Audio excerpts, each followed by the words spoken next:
Everyone, तो welcome to Indian politics YouTube channel. ये मेरा सेकंड लेक्चर है। ये लेक्चर है हेगल का डायलेक्टिक्स एंड स्टेट। ठीक है, हेगल की द्वंद्वात्मक पद्धति और राज्य के बारे में आज मैं आप लोगों को इस लेक्चर के चलिए बताने वाली हूँ। तो मैं आप लोगों को सबसे इजी तरीके से समझाने की पूरी कोशिश करूँगी और सबसे इजी तरीके से नोट्स प्रोवाइड कर रही हूँ। ठीक है, ये नोट्स आपको बहुत ही ईजिली मिल जा रहा है और बहुत ही अच्छे तरीके से डिफाइन हो जा रहा है इस नोट्स में हेगल का डायलेक्टिक्स एंड स्टेट। ठीक है, तो इसको मैं और अच्छे से समझा भी देती हूँ और अगर समझ में नहीं आया तो आप लोग मेरे नोट्स से भी पढ़ सकते हो। और कोई भी टॉपिक पे अगर आप लोग को वीडियो चाहिए तो आप लोग कमेंट डाउन कर सकते हो। और अगर इस टॉपिक से रिलेटेड भी आपको कोई समस्या हो तो आप लोग उसके लिए भी मुझे कमेंट डाउन कर सकते हो। ठीक है, तो बिना टाइम वेस्ट किए हम लोग पढ़ते हैं हेगल की द्वंद्वात्मक पद्धति और राज्य।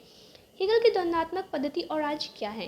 हेगल की द्वंद्वात्मक पद्धति एक दर्शन है जो ये कहता है कि सभी चीज़ें एक तर्कसंगत प्रक्रिया के माध्यम से विकसित होती हैं, जिसमें एक विचार आता है जिसे थीसिस कहते हैं। ठीक है, थीसिस उसका विरोध होता है, फिर एंटी थीसिस होता है। ठीक है, और फिर उस विचारों से भी एक नया विचार संश्लेषण हो जाता है। ठीक है, तो पहले थीसिस आया, फिर एंटीथेसिस आया, तो इसी प्रकार एक प्रक्रिया चलती रहती है। ठीक है, हेगल ने इस पद्धति को इतिहास, समाज और राज्य के विकास को समझने के लिए उपयोग किया है। लेकिन ये पद्धति जो हेगल ने जो दिया है डायलेक्टिक्स पद्धति, वो क्यों दिया है? वो राज्य को समझने के लिए ही हेगल ने दिया है ये पद्धति। ठीक है, कि आप लोग राज्य को समझ सके, वो दुनिया को राज्य को समझा सके कि राज्य कैसे उत्पन्न होता है या फिर कैसे बनता है। ठीक है, तो हेगल के अनुसार राज्य अगला पॉइंट है। ठीक है, हेगल के अनुसार राज्य मानव इतिहास के विकास का चरम बिंदु है। यह परिवार और समाज से विकसित होता है, जो स्वयं द्वंद्वात्मक पद्धति के माध्यम से विकसित होता है। और राज्य तर्क संगत और स्वतंत्रता का प्रतीक है और इसे एक संवैधानिक राज्य के रूप में समझा जाता है। तो ये हम लोग ने पढ़ लिया राज्य के बारे में। ठीक है, कि राज्य मतलब क्या है और इसका विकास या उत्पन्न कैसे होता है ये। ठीक है, अब हम लोग पढ़ेंगे हेगल का राज्य का सिद्धांत यानी कि समग्रता। राज्य एक समग्र इन्फिनिटी है जिसमें व्यक्तिगत सदस्यता शामिल होती है, लेकिन उनकी स्वतंत्रता और अधिकार राज्य के भीतर ही परिभाषित होते हैं। यानी कि जो राज्य है वो इन्फिनिटी है जिसमें कि सदस्यता शामिल होती है। किसकी सदस्यता? व्यक्तियों की सदस्यता। लेकिन और स्वतंत्रता और अधिकार राज्य के भीतर ही परिभाषित होते हैं। मतलब जो स्वतंत्रता है और अधिकार है, जो उन व्यक्तियों के अधिकार है, जो उनकी स्वतंत्रता है, वो कहाँ, मतलब किसका उत्तरदायित्व है? वो राज्य का ही उत्तरदायित्व है और वो उसी के भीतर ही है। अगला पॉइंट है कानून और नैतिकता। राज्य को कानून और नैतिकता के सिद्धांतों द्वारा शासित किया जाता है, जो व्यक्तिगत स्वतंत्रता और अधिकारों की रक्षा करते हैं। ठीक है, तो राज्य क्या है? राज्य को कानून और नैतिकता के सिद्धांत द्वारा शासित किया जाता है। मतलब राज्य को कानून और नैतिकता के लिए बनाया गया है और उसी के द्वारा वो शासित करता है। ठीक है, जो व्यक्ति को स्वतंत्रता और अधिकारों की रक्षा करता है। व्यक्ति की स्वतंत्रता और अधिकारों की रक्षा करना किसका कार्य है? राज्य का कार्य है। और वो कैसे करता है? कानून बनाकर करता है और नैतिकता के रूप में करता है। ठीक है, पॉइंट है राजशाही। हेगल ने राजशाही के रूप में एक संवैधानिक मोनार्ची को स्वीकार किया जिसमें राज्य को संविधान द्वारा बाध्य किया जाता है। मतलब कि राज्य जो है वो संविधान द्वारा बाध्य है। ठीक है, मतलब संविधान बनाए गए हैं। आप लोग तो जानते हैं कि हम लोग का बहुत बड़ा संविधान है, तो वो किस लिए बाध्य किया गया? कि हम लोग को कानून मिल सके, हम लोग के अधिकारों की रक्षा हो सके और कोई भी हम लोग को स्वतंत्रता को नुकसान ना पहुंचा सके। तो ठीक है, इसी कानून के अनुसार राज्य संविधान द्वारा ही बाध्य होकर हम लोग का मतलब रक्षा करता है, स्वतंत्रता की भी रक्षा करता है और हम लोग के अधिकारों की भी रक्षा करता है। अब हम लोग देखेंगे हेगल का द्वंद्वात्मक पद्धति और राज्य। हेगल ने द्वंद्वात्मक पद्धति को राज्य के विकास को समझने के लिए इस्तेमाल किया। उन्होंने तर्क दिया कि राज्य एक द्वंद्वात्मक प्रक्रिया के माध्यम से विकसित हुआ है जिसमें परिवार, समाज और विभिन्न ऐतिहासिक युगों के संघर्ष शामिल हैं। हेगल ने दर्शन में राज्य का सिद्धांत पश्चिमी राजनीतिक सिद्धांत में एक महत्वपूर्ण योगदान रहा है।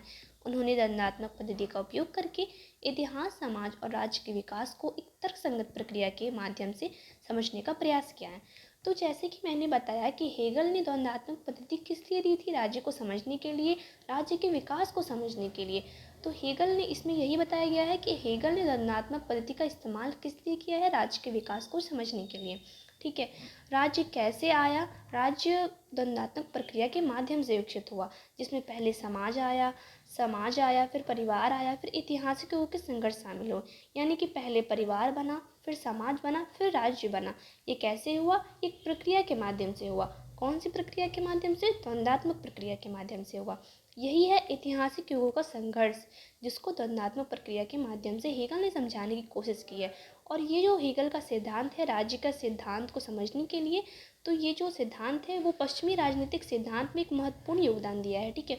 उन्होंने इस चीज़ को बहुत ही अच्छे से समझा है और बहुत ही अच्छे से समझने का प्रयास किया है कि उन्होंने किस प्रकार का उपयोग करके, द्वंद्वात्मक पद्धति का उपयोग करके इतिहास, समाज और राज्य के विकास को बताया है, ठीक है। एक तर्कसंगत प्रक्रिया के माध्यम से समझाने का प्रयास किया है हेगल ने, ठीक है, कि द्वंद्वात्मक प्रक्रिया के माध्यम से किस प्रकार इतिहास, समाज और राज्य का विकास होता है, किस प्रकार चरण दर चरण या फिर प्रक्रिया के माध्यम से राज्य का निर्माण होता है, ठीक है। ये एक चीज़ को समझाने की कोशिश की है हेगल ने, और ये पश्चिमी राजनीतिक सिद्धांत में बहुत ही महत्वपूर्ण रहा है, क्योंकि उन्होंने बहुत ही अच्छा लगा उनका हेगल का ये जो सिद्धांत है, और उन्होंने बहुत ही अच्छे से समझने का प्रयास किया है।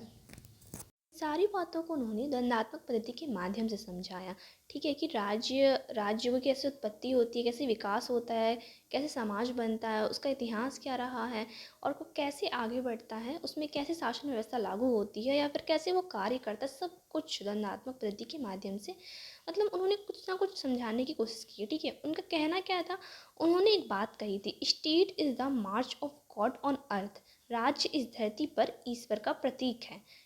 हम लोग समझेंगे, state is the March of God on earth, राज्य पृथ्वी पर ईश्वर का प्रतीक है।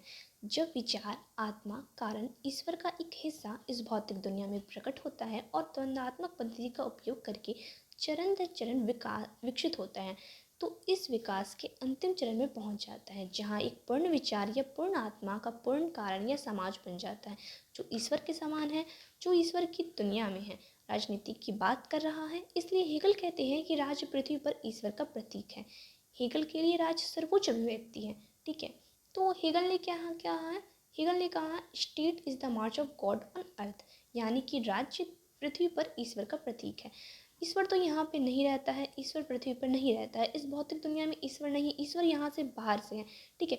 लेकिन जब ईश्वर अपना एक हिस्सा यानी विचार, आत्मा या कारण, कुछ अपना एक हिस्सा जब इस भौतिक दुनिया में प्रवेश कराता है या फिर प्रकट कराता है, तो वही विचार द्वंद्वात्मक पद्धति के माध्यम से चरण दर चरण यानी एक के बाद एक करके विकसित होता है। तो ये जो विकास का चरण है, इसी को डायलेक्टिकल मेथड कहा गया है, ठीक है। और इसी को हेगल ने समझाने की बात कही है, जो कि ईश्वर द्वारा संबंधित है, और इसी से एक पूर्ण राज्य या पूर्ण समाज बन जाता है, ठीक है। इसका अंतिम चरण क्या है, इसका अंतिम चरण है राज्य। जब चरण दर चरण विकास का अंतिम चरण है तो राज्य, ठीक है। तो लास्ट लाइन में हेगल ने यही कहा है कि हेगल के विचार का मतलब सर्वोच्च अभिव्यक्ति क्या है, राज्य, यानी कि उसकी आइडिया का लास्ट स्टेज क्या है, राज्य, ठीक है।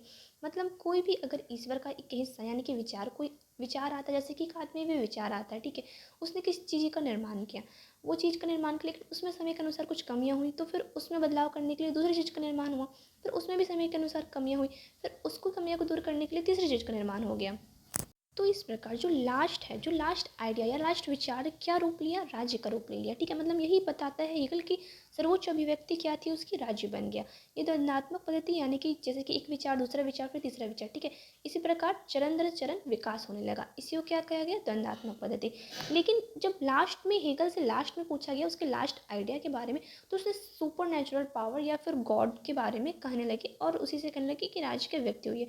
तो यहाँ पे ये चीज़ आप लोग याद रखिएगा, यहाँ पे उनका सिद्धांत एकदम मतलब बहुत सारे आलोचनाओं से घिर गया, ठीक है। यहाँ पे कार्ल मार्क्स ने इस चीज़ को नहीं माना, और कार्ल मार्क्स ने आलोचना करने लगी कि यहाँ पे उनका सिद्धांत जो है असैद्धांतिक हो गया, ठीक है, उनका सिद्धांत को नहीं माना गया। तो इसमें पहला भाग हम लोग देखेंगे कि द्वंद्वात्मक विधि का उपयोग करके चरण दर चरण यह विकास के अंतिम चरण में पहुंचता है, जहां यह पूर्ण विचार या पूर्ण कारण या राज्य बन जाता है, जो ईश्वर के समान है, जो ईश्वर की दुनिया में है, राजनीति की बात करता है। इसलिए हेगल कहते हैं कि राज्य पृथ्वी पर ईश्वर का प्रतीक है। तो जैसा कि मैंने बताया कि जो अंतिम चरण है वो राज्य बन जाता है, ठीक है। जैसे विकास होते होते वो राज्य का रूप ले लेता है और ईश्वर के समान हो जाता है, जैसा कि हेगल ने माना है, सुपर नेचुरल पावर के बारे में बात की है यहाँ पे, जहाँ पे उनका सिद्धांत असैद्धांतिक हो जाता है, ऐसा कार्ल मार्क्स ने माना है, ठीक है। ये बात आप लोग याद रखिएगा।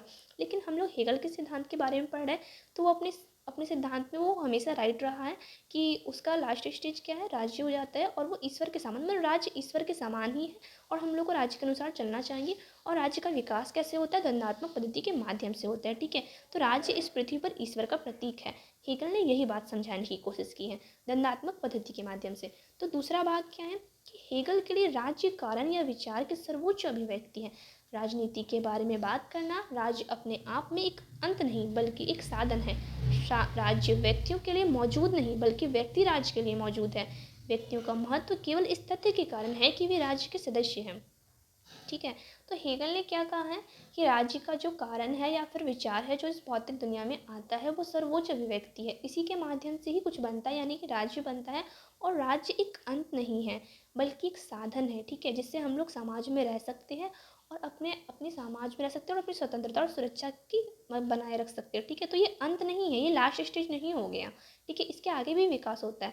और व्यक्ति राज्य के लिए मौजूद नहीं है। ठीक है, व्यक्ति का महत्व तभी है जब राज्य है। ठीक है, जो राज्य है वो व्यक्ति के लिए मौजूद नहीं है बल्कि व्यक्ति राज्य के लिए मौजूद है। ठीक है, जो राज्य है वो व्यक्ति के लिए मौजूद नहीं है, क्योंकि पहले राज्य तो नहीं आया, पहले तो व्यक्ति आए। तो व्यक्ति ने राज्य बनाया, राज्य ने व्यक्ति नहीं बनाया, इसलिए राज्य व्यक्तियों के लिए मौजूद नहीं बल्कि व्यक्ति राज्य के लिए मौजूद है। तो ये समझना बहुत इंपॉर्टेंट चीज़ है। तो यही था हेगल का डायलेक्टिकल मेथड। और इसका डेफिनेशन अगर आप लोग को और भी ज़्यादा चाहिए या फिर और अच्छे से एक्सप्लेनेशन चाहिए तो आप लोग मुझे कमेंट में कह दीजिएगा, तो मैं इसका एक्सप्लेनेशन और अच्छे से दे दूँगी। ठीक है, तो यही तथ्य था, यही सब कुछ बताया है हेगल ने अपने डायलेक्टिकल मेथड में कि state is the March of God on earth. राज्य इस धरती पर ईश्वर का प्रतीक है। तो ये लाइन आप लोग ऑलवेज याद रखिएगा, इंग्लिश में भी और हिंदी में भी, जैसे मीडियम से हुआ आप लोग। और अगर आप लोग को वीडियो अच्छी लगी हो तो सब्सक्राइब कर दीजिएगा चैनल और लाइक भी कर दीजिएगा वीडियो, और अपने दोस्तों के साथ शेयर करना चाहो तो वो भी कर दीजिएगा।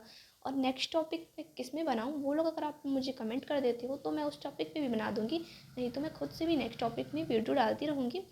तो इस अगले टॉपिक के लिए आप लोग चैनल को सब्सक्राइब करते रहिएगा। Thank you for watching.